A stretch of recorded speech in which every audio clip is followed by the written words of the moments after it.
You think your day begins when you check your phone, when you brush your teeth, when you pour the first cup of coffee. But it doesn't. Your day begins with the very first sentence you speak, whether you're aware of it or not. And that sentence isn't harmless. It is the law. What most people don't realize is that every morning, without fail, they are the ones installing the frequency of the next 24 hours. Not with their plans, not with their intentions, but with a sentence, a phrase, sometimes barely a murmur, something like, "I'm so tired," or "let's just get through this," or Monday. These phrases aren't innocent, they're spiritual filings, and by the time they're spoken, the law has already taken note. Because under divine law, your word is your jurisdiction.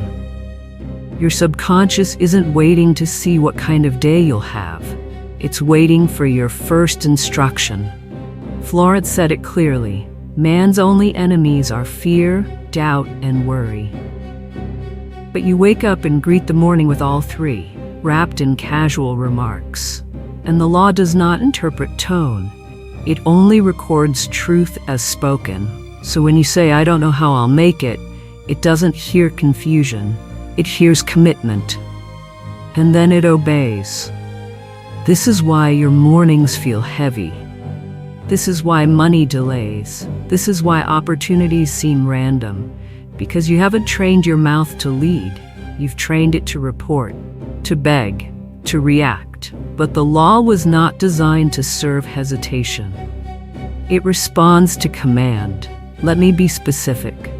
If your first sentence of the day is not lawful, the rest of your day is already built on unstable ground. Not because you're unlucky, but because you authored instability and called it waking up. You said, "I'm already behind, and so time must constrict." You said, "I can't deal with this today, and so pressure must increase." You said, "Let's just survive this, and so joy must stay hidden."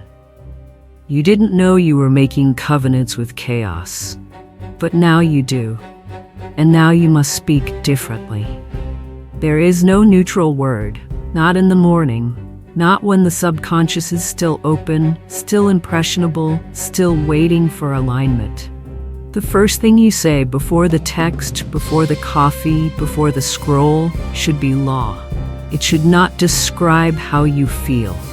It should command what shall be. Florence wrote, "I now rise in the divine order of this day, and all things flow in perfect timing." That is not poetry.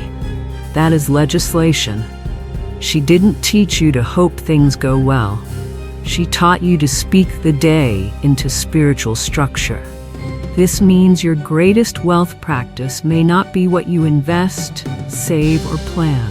It may be the sentence you speak while still half asleep, when your mouth opens before your mind is fully present. Because your spirit is always listening, and it will confirm whatever you say. Have you noticed how quickly the day falls into patterns? That the chaos comes early and often when your first thought is dread? That the anxiety begins before anyone asks anything of you? That's not coincidence. That's design. Your design. You are the designer of every morning you live. And your blueprint is verbal. You must become fierce about your first sentence. You must guard it, practice it, prepare it the night before, if necessary. Why? Because the world moves in the direction of your decree. Florence never said, "Wake up and see what happens." She said, "Prepare for what you've spoken." She said, "Nothing stands between you and supply except your own doubt." And I say, doubt often wears the disguise of realism. It says, let's be honest, this day might be hard. It says, I don't know how I'll make ends meet this week. It says, another bill, of course. And the law says, so be it. It's not about optimism, it's about order. You're not speaking to impress the universe. You're speaking to activate it. And it listens to one voice. yours. So let me ask you now, what was the first thing you said this morning? Did you command or did you complain? Did you decree or did you doubt? If you can't remember, it means it wasn't a decree, and anything that enters your day by default will leave by disorder. You're not a child of coincidence. You are a speaker of atmosphere. And if you've been speaking fog, confusion, or fatigue, then no wonder your life has been shaped by haze. From this day forward, you rise as a legislator, not of politics, but of patterns, not of opinions, but of atmosphere. The sun does not rule your day. The hour you wake does not rule your day. Your words do, and the first word becomes the gatekeeper. So prepare your sentence, prepare your voice, and make no mistake, this is not a ritual of positivity. It is the reinstatement of law. You've handed your mornings to accident long enough. Now take them back. By speech, by decree, by spiritual command. Because when you speak, you set the courtroom in motion. Not a courtroom of man, but the courtroom of law. And the first words you utter become your opening argument. The judge is not biased, but it is exact. It does not care whether your statement was sarcastic or sincere. It does not consider your mood. It records your word. You may think it's harmless to say, "I'm not ready for today." But the law does not hear that as humor. It hears it as a license to let the day overpower you. You may think you're just being real when you say, "Another stressful week ahead." But the law takes that as your sworn testimony. And so it is. You've been casual with the gavel. You've ruled lack, fatigue, delay, and disappointment into order before your teeth were even brushed. Let me show you what happens in spirit. The moment you wake, your atmosphere is blank, clean, sensitive. It is a spiritual field, primed to obey the first frequency it receives. That field is not waiting for motivation. It's not waiting for you to feel inspired. It's waiting for the vibration you install. And that vibration always starts in word, not intention, not hope, not a to-do list. Word. When Florence said, "The subconscious has no sense of humor and people often joke themselves into unhappy experiences," she wasn't warning you about bad luck. She was revealing how exact the engine of creation is. Your word is not a game. It's a switch. You want your life to shift? Change your first sound. You want money to flow differently? Speak a different law at sunrise. You want peace to enter before problems do? Then stop letting chaos be your morning mantra. You don't begin the day with reaction. You begin with spiritual preemption. You don't check your phone. You check your power. You don't wait to see what happens. You command the air. You say, "This is a wealthy day. I seal it before it opens. I rise in divine flow." Say it before you feel it. Say it before the traffic, before the child cries, before the bill shows up, before the client cancels. Say it until the world has no choice but to agree. Because that's how this works. The law does not follow conditions. It follows command. And command doesn't come after emotion. It comes before. So if you've been starting your day in delay, in doubt, in detachment, then now is the time to install a new decree. One that governs, one that rises, one that carries the energy of someone who no longer asks the day for mercy, but tells it who she is. From this moment forward, before you rise, before you speak to anyone, speak to the field. Say, "I enter this day as the law itself. My supply is already moving. My good is already appointed. I speak as one who cannot be denied." Then walk as though it's already so. Most people don't realize the first sentence they speak each morning is a ruling. Not a report, not a mood, a ruling. The problem is that ruling often carries the frequency of defeat, and they don't even notice. They say things like, "I didn't sleep well," or "I already feel behind," or "let's just get through this." These phrases don't seem dangerous. In fact, they sound reasonable, human, harmless. But in the courtroom of the subconscious, they are none of those things. They are filings. They are oaths. And the law has already started building your day based on what you authorized while brushing your teeth. The law does not wait for you to feel powerful. It doesn't wait for you to finish your coffee or center your thoughts. It takes your first sentence and builds the structure of your reality around it. And if that sentence carries uncertainty, it will design uncertainty. If it carries weariness, it will arrange weight. If it carries self-pity, it will carve out pity-shaped interruptions in your schedule. The law is not emotional. It is precise, and it follows jurisdiction, the jurisdiction of your word. You have been trained to be humble, cautious, and self-deprecating. You've been taught that saying, "I'll try," is safer than saying, "I will." That hopefully is wiser than certainly. That "let's see how it goes" is more mature than "I command this day to align." But none of that is spiritual wisdom. That is linguistic bondage. And you've been repeating it each morning like a prayer to the altar of delay. You think you're surviving the day, but you're not.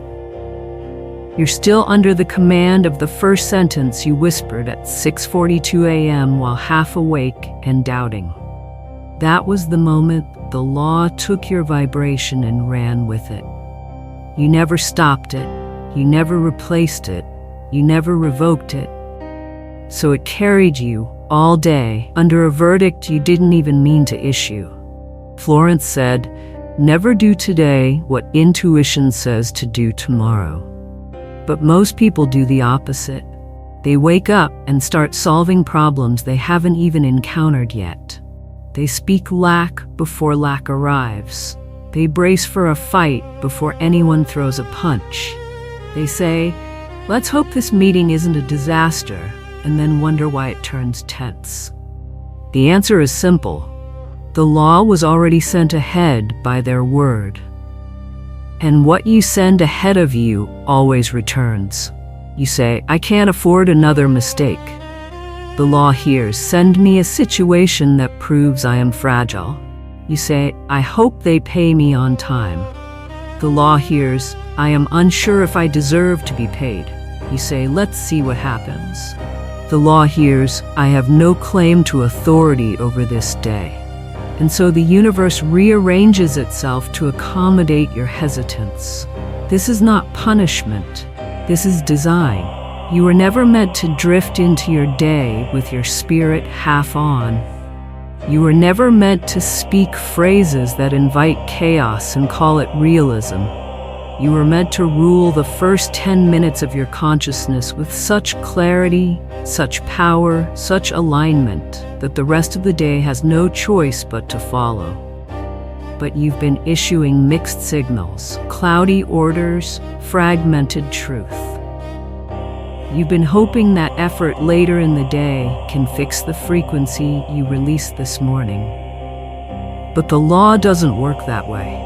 You cannot build a prosperous hour on top of a cursed opening sentence. So I will say this as clearly as I can.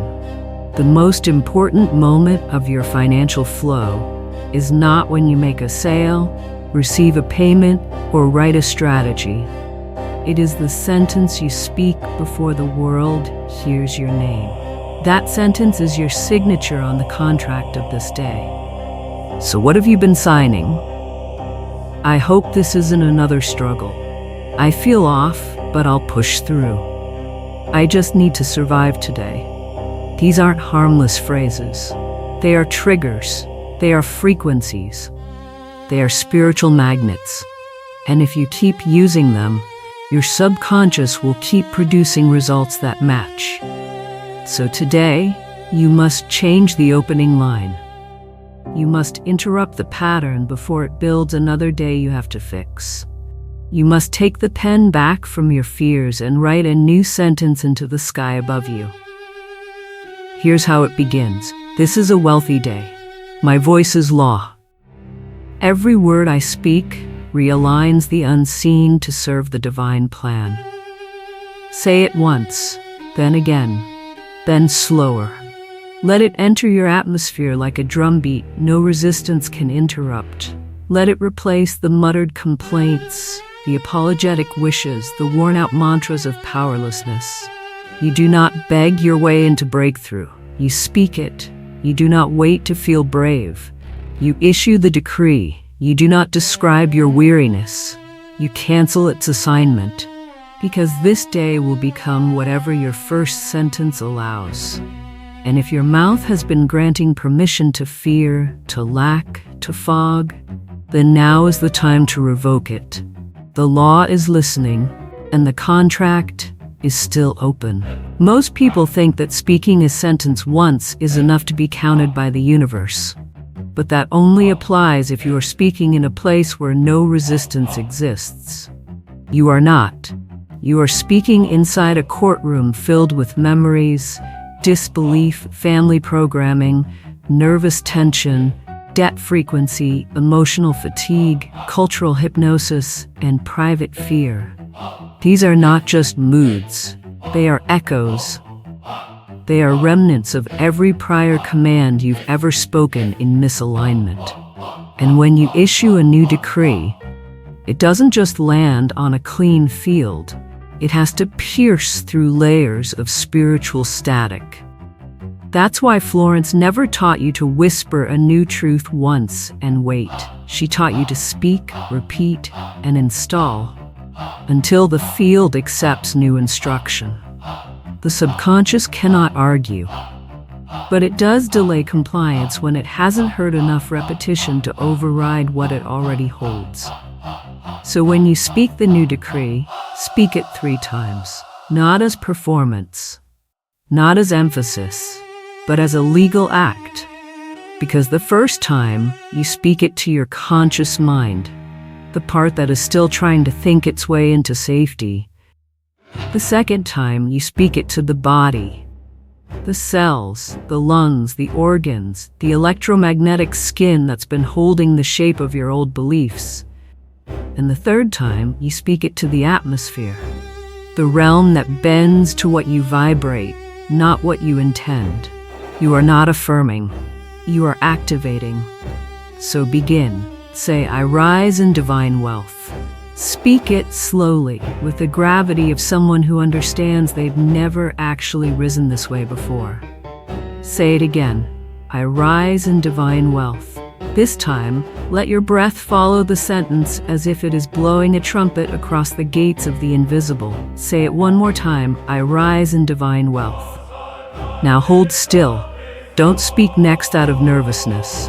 Let the energy settle. Let the law record it. Why do we say this 3 times? Because you've already said the opposite 1,000 times. I'm not ready. I'm behind. I never have enough.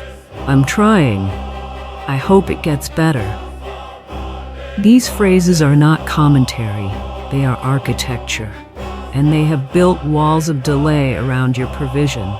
You don't destroy that structure with one good sentence. You destroy it with repeated frequency. Lawful, deliberate, unashamed. Florence said, every man is where he is by the law of his being. The thoughts he has built into his character have brought him there. And your thoughts are made of your words. So where you speak from is where your feet must stand. If you want to stand in divine wealth, you must speak from divine wealth. Not once, not casually, but 3 times at minimum each morning as spiritual protocol, not personal preference. Now proceed. Say, this day is sealed in abundance. Again, this day is sealed in abundance. One more time, say it slowly. This day is sealed in abundance. Don't rush. Sealing is not decoration. It is closure. It is binding. It is a final act of authority. When a judge seals a case, it is not open for review. When you seal your day in abundance, you are declaring to all invisible systems, this atmosphere is no longer negotiable. The energy is not permitted to drift. The gate is not open to chance. You are not asking for provision. You are placing it under legal law.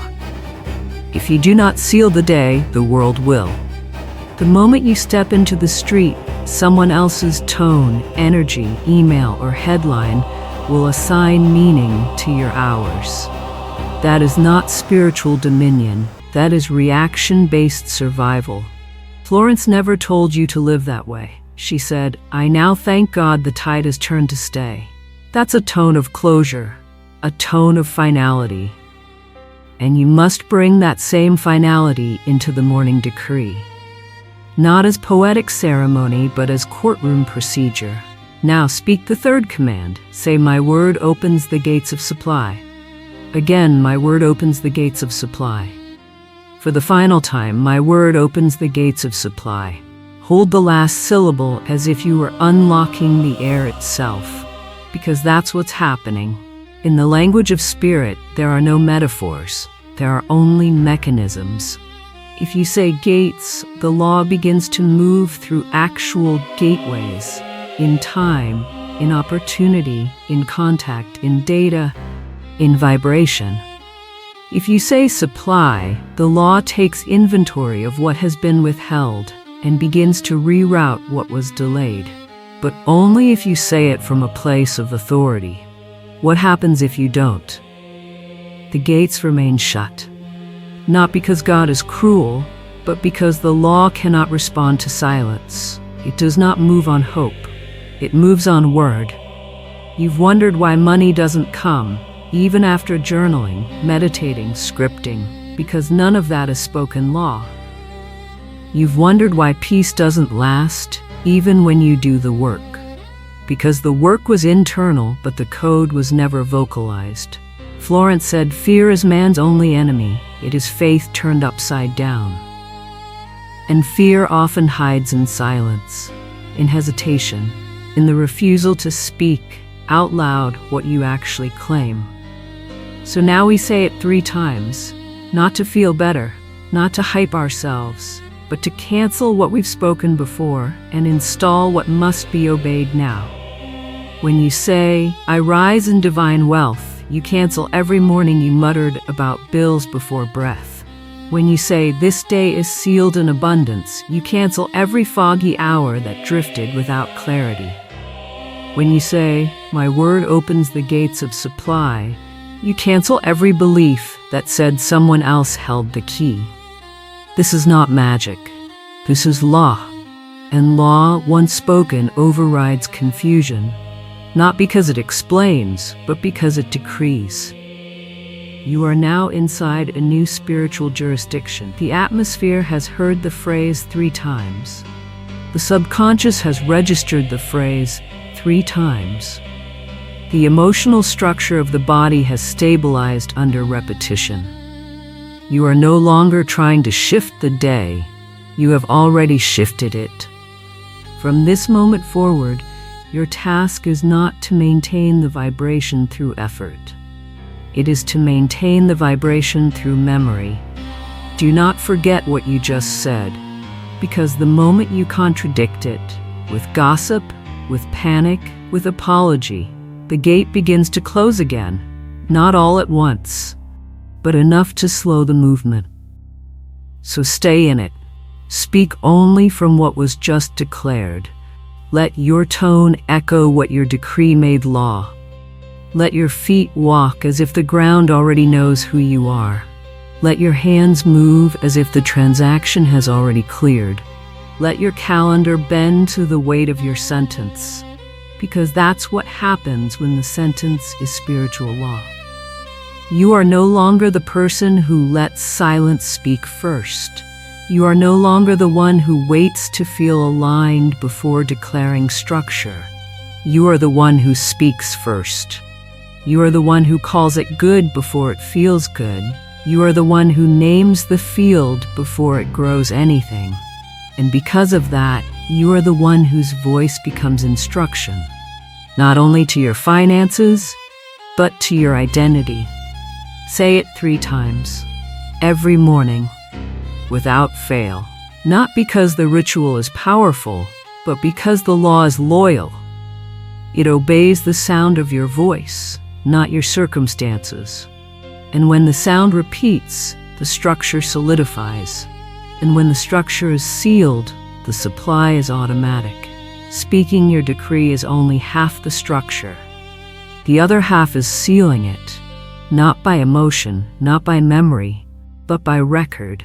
Because the law responds not only to voice, it responds to what is written. In all systems of divine order, what is spoken is made powerful by what is recorded. Law is not law until it is filed, and when it comes to the spiritual field, the only way to file your word is to write it, clearly, legally, intentionally. Florence didn't teach you to journal. She taught you to command, and a command that lives only in your voice is vulnerable to forgetting. A command that is written, however, becomes immovable because the subconscious accepts repetition, but it is ruled by evidence, and in the subconscious court, writing is proof. When you wake up and speak, "I rise in divine wealth," you are vibrating a new law into your field. But the field isn't just listening for the words, it's listening for structure. The spoken word opens the gate, but the written word seals the threshold. If you do not seal it, your old atmosphere can still sneak back in. Not because the law failed, but because you never closed the pattern. You opened something true, but left it vulnerable to contradiction. Florence was exact. Words are forces, and you must take the consequences of their impression upon the ether. But she didn't stop there. She gave her students instructions. Write the word, carry the word, post the word, imprint the subconscious not only through sound but through visible declaration. Why? Because what is visible in the world becomes irrefutable in the mind. And when the mind accepts something as irrefutable, it stops negotiating. That is what you need today. Not more motivation, not more reminders. You need to stop negotiating with what you already spoke. So you must write it, not later, not when convenient. Now, you must take the 3-part decree you have spoken. I rise in divine wealth. This day is sealed in abundance. My word opens the gates of supply, and you must render it visible, not as a quote, not as a caption, not as decoration, but as law. Write it on your mirror, your wall, your notebook, or write it in the space that is available to you now, the comment section. Not as engagement, as documentation, because what you document, you anchor. What you anchor, you repeat. What you repeat, you become. And what you become, the law must obey. This is not superstition, it is precision. If you say it and walk away, you leave it floating. If you say it and then write it, you land it. That landing creates weight, and spiritual weight has gravity, and gravity pulls substance, which is how your life changes, not through force, but through density of decree. The field does not care if you meant what you said. It only responds to whether you sealed what you said. Writing is sealing. Writing is agreement. Writing is covenant. When you write, I rise in divine wealth, you are placing your name under that statement. You are no longer describing hope. You are ratifying reality. You are no longer experimenting with belief. You are establishing terms. So write it now, not for me, not for motivation, but for structure. If you leave this screen without recording the decree, you have spoken into the air and refused to ground it. That is how most people lose their shift. Not because they didn't mean it, but because they didn't trap it. The unrecorded word drifts. The recorded word roots. When Florence asked her students to write, she knew the subconscious was most obedient to written form. She knew the spiritual realm responded to language that was made visible, not just audible. She knew that form follows word, and word follows tone, but permanence follows record. There is no law without paper. There is no proof without inscription. There is no inheritance without signature. The field does not just want your vibration. It wants your hand. So pick up the pen, or use your keyboard, or find a way, right now, to place your decree into visible form. Because when the decree is visible, it becomes referential. You can come back to it. You can point to it. You can remind the subconscious, this was declared, this was decided, this was not a moment, it was a turning. Most people leave their transformations unsealed. They say the words, they feel the energy, but they do not close the structure. So by the afternoon they have reverted to default, not because the law failed, but because the law was not given a closing document. Your comment is not for interaction, it is for closure. Write it. I rise in divine wealth. This day is sealed in abundance. My word opens the gates of supply. Then press send, or sign your name or repeat the line silently as you see it on paper. That final act transforms your statement into law. Do not underestimate what writing does. It is not reflection, it is reinforcement. It is the moment your frequency becomes language, the moment your vibration becomes instruction, the moment your intention becomes contract. Florence said, man must prepare for the thing he has spoken for even before he sees the sign.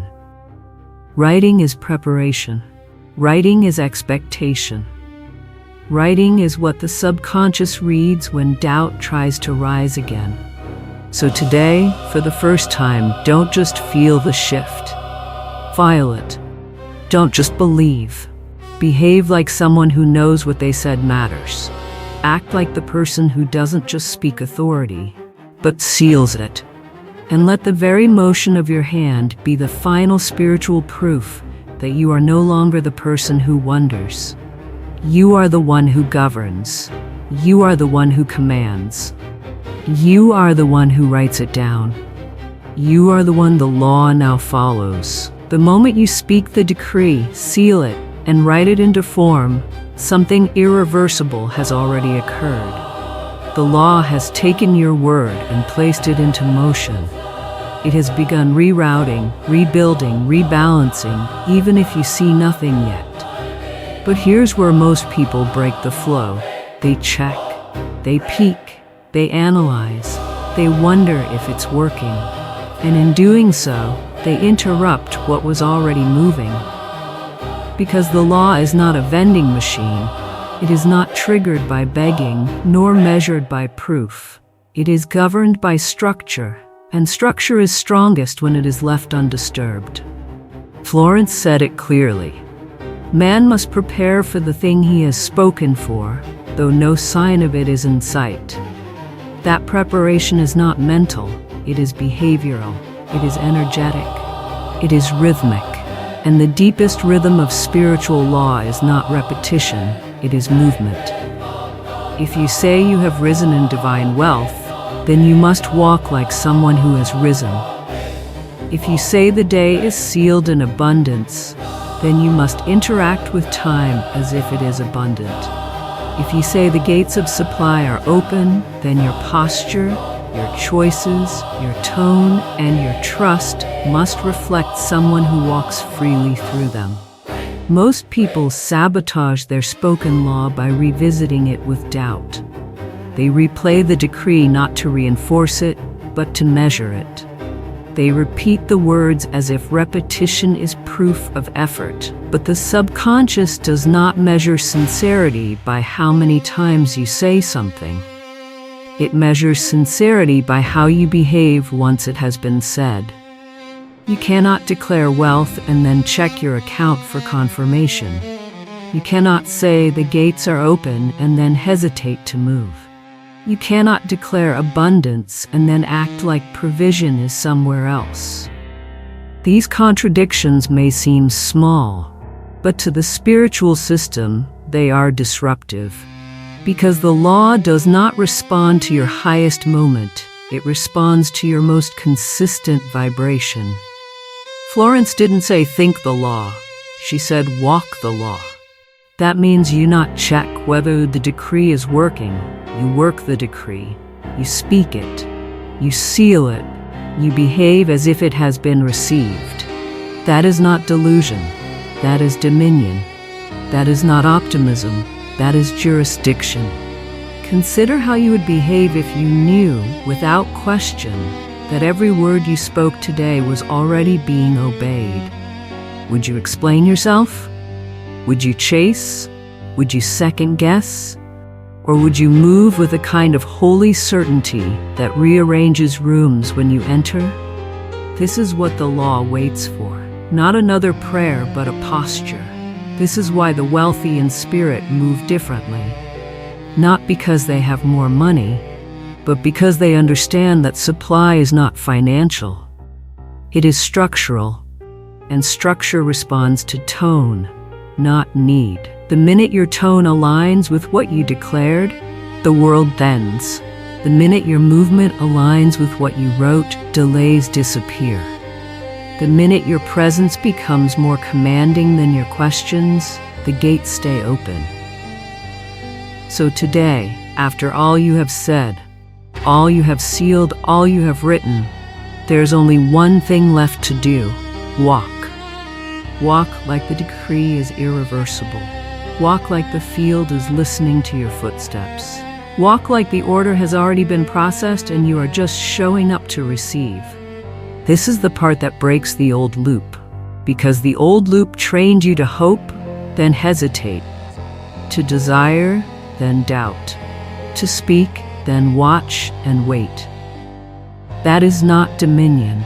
That is emotional addiction. And emotional addiction keeps the spiritual engine on pause. It makes the law hesitate, not because it is unwilling, but because you never finish the protocol. The final phase of all spiritual command is demonstration. Florence wrote, "Faith is not faith until it is demonstrated." That does not mean wait until the thing shows up. It means live like the thing is already here. Speak like the structure already shifted. Respond to situations not based on what is happening, but based on what you have already ruled. If a delay comes, do not call it true. Call it illegal. If a rejection comes, do not absorb it. Dismiss it. If silence comes, do not interpret it as denial. Interpret it as alignment taking time to rearrange. And in all things, return to what you said, not emotionally, not reactively, but structurally. The most dangerous habit of the spiritual novice is asking, "Is it working?" The law does not respond to that question, because that question itself is a command. And when you ask, "Is it working?" you are declaring, "I am unsure whether the system can be trusted." And the law will obey that frequency just as quickly as any other. That's why I'm telling you now. The one who speaks as law does not check for updates. They don't track the response. They walk, they move, they demonstrate, they embody. And because of that, the structure locks in place. The spiritual scaffolding hardens. The world obeys, not because of force, but because the atmosphere has found no contradiction to the command. And this is why I say to you now, from this moment forward, do not revisit what you already ruled. Do not question the status of what you already installed. Do not audit the atmosphere. Be the atmosphere. Do not adjust the decree. Live it. Do not look for confirmation. Be the confirmation. Because the one who lives as if it is done becomes the evidence. And when you become the evidence, the law never forgets your name. What you said this morning was not a sentence. It was not motivation.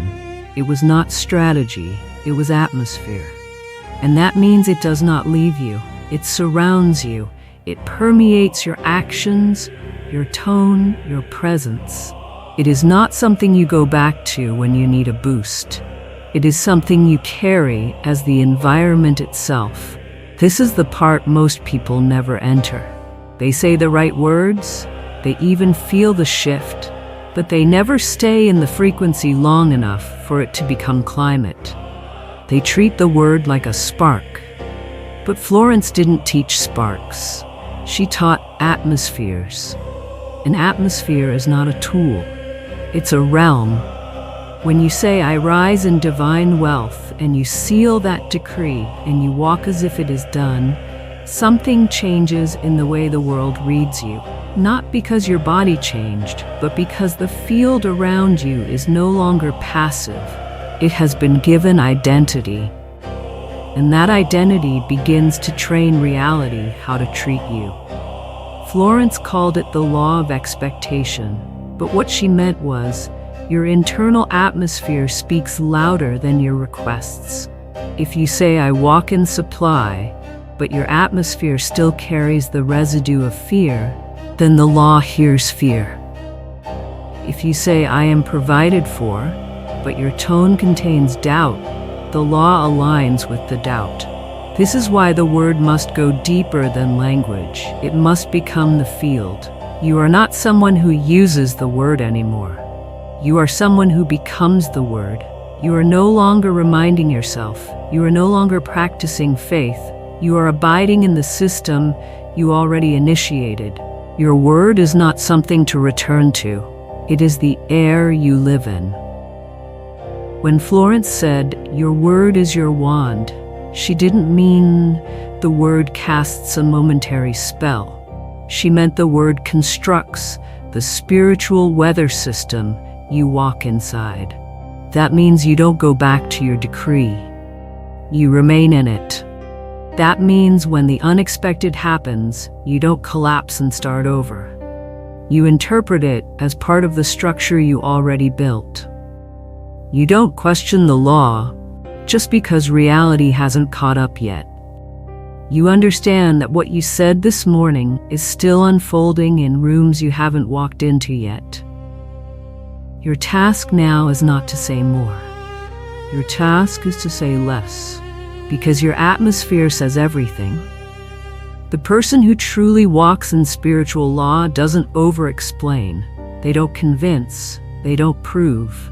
Their presence carries the residue of spoken structure, and that residue creates a boundary. That boundary teaches people how to respond. That vibration filters what arrives and what is delayed. So the next time you feel the impulse to remind the law of what you said, pause. Ask yourself instead, am I still inside the atmosphere I created? Because the law never forgot your decree, but you might be living outside of it without realizing it. You might be answering questions that no longer belong to you. You might be solving problems that cannot reach you unless you lower your field. Do not lower it. Atmosphere is fragile only when it is new. But if you remain in it long enough, it becomes permanent. It becomes unshakable. It becomes your jurisdiction. And when the jurisdiction is clear, reality no longer tests you. It confirms you. This is how vibration becomes reputation. People who don't know what you said will still sense the air around you has changed. Not because you're louder, but because you're no longer asking. You've stopped explaining yourself, not because you're hiding, but because your atmosphere already said everything. You've stopped making disclaimers, not because you're cold, but because your tone no longer vibrates with self-permission. You've stopped praying for overflow because you now live as the one who already holds the gate keys. Atmosphere does not mean perfection. It means consistency. You may still feel resistance, you may still meet shadows, but those experiences no longer belong to you. They belong to the memory of who you were before the word. And if you remain in the field, those memories lose access. They cannot reproduce. They cannot re-enter. because the current frequency no longer recognizes them as valid. So what do you do now? You don't repeat the decree again. You don't ask for another sign. You let the atmosphere work. You let the tone go before you. You let the rhythm of your morning decree become the temperature of every interaction. And when someone offers you a fear-based opportunity, you decline without hesitation. When a scarcity thought enters your mind, you don't wrestle with it. You dismiss it like an illegal broadcast. When the old panic begins to whisper, you remind it that this atmosphere is under new jurisdiction. Florence did not teach her students to chase peace. She taught them to live inside it. She trained them to create fields of spiritual coherence where the word spoken was so clear, so installed, so repeated, that even reality had no choice but to catch up. That's your assignment now. You are no longer manifesting. You are maintaining. You are no longer declaring. You are dwelling. You are no longer visiting the law when you feel uncertain. You are building a home there. And inside that home, every sound you make, every choice you weigh, every message you respond to, every dollar you release, every hour you spend, it all answers to the atmosphere you have built. So stay in it, protect it, guard it like a king guards his territory. Because this is no longer about words. This is about weather. And if the spiritual weather you installed this morning is strong enough, you won't need to say anything else at all. The gates will stay open. The supply will continue to flow. The inner court will remain loyal, not because you said it louder, but because you never stepped out of what you already said. This is the quiet power Florence taught. Not dramatic, not loud, not forced, just true, just consistent, just lawful. And when law becomes your atmosphere, miracles become unnecessary, because what you asked for already lives in the climate you never left.